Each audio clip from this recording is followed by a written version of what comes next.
The event is the second Back to Business event that the British Chamber of Commerce organised. We had our first event in November, and that went extremely well. It was very successful. So we're now having the second Back to Business event after the New Year holiday, when companies are now getting back to planning their activities for 2014. The event is aimed at bringing all the international business community together that's located in Turkey. So we have representatives from most of the European chambers of commerce and also from the consulates of the chambers of commerce.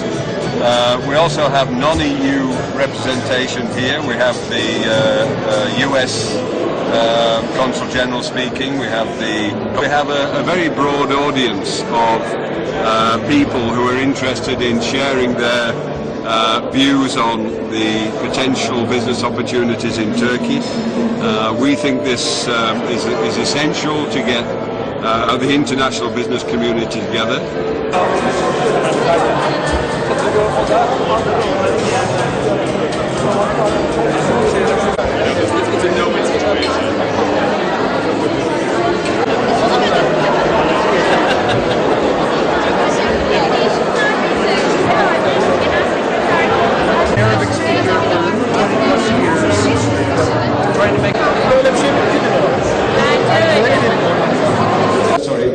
Twice annual event.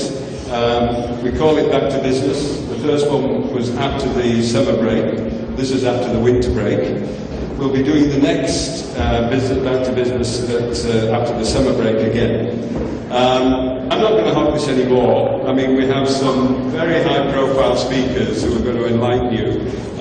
We have the Consul General who will lead off the speeches, and we have the US Consul General, the Italian Consul General, the French, the Australian, and then we have a very important guest speaker, Mr. Solly Ozel, who will give us his perspective on the current climate in Turkey. So, good evening, everybody. İyi akşamlar. A beautiful evening. Thank you all for coming. Chris has said everything that needs to be said. We have a great turnout. We have a lot of business to do. I'm a big optimist about Turkey. 2014 is looking as if it will present some challenges. You guys are good at dealing with challenges, so let's get on with it. I'd just like to thank my consular colleagues for coming tonight, and I think I'll keep this brief so we can all listen to Solly Ozel. Thank you very much. We have people here this evening from the consulate, from our consular section, who can answer any questions about visas for business purposes to the United States. We have folks from our commercial section who have a table here ready to provide information. I believe we have some agricultural service representatives as well, bringing the fruits of our amber waves of grain here to Turkey. So I encourage you all to reach out to them, and I wish everyone a very successful evening. Thank you. Well, just let me give you very briefly a few figures about the presence of Italy here in Turkey. Well, Italy is a prominent commercial partner of Italy. We are usually ranking 4th or 5th, and if we exclude energy, we are always in 3rd position. We have large investments in this country, over 1,000 Italian companies, up 50% in the past 3 years, from all the sectors.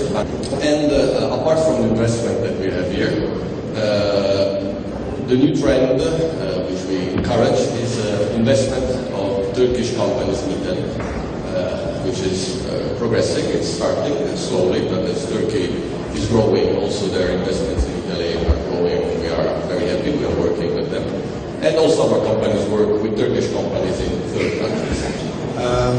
A few quick words about Australia. Lino Stratus, I'm the Australian Consul General. Been here for about 16 months, and we don't have anything like the presence of the other large European countries speaking today, and the Americans, but we are trying. And we're getting a lot of traction in the mining sector. Education is looking very promising for us as well. Good evening, and the French Consul.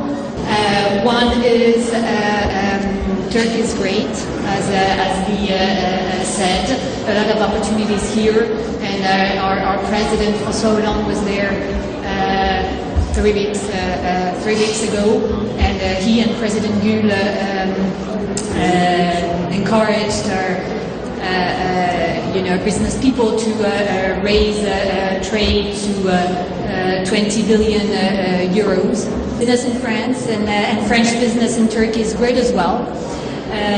Our president hosted potential investors earlier this week, and it was announced that, again, pretty much like our British friends.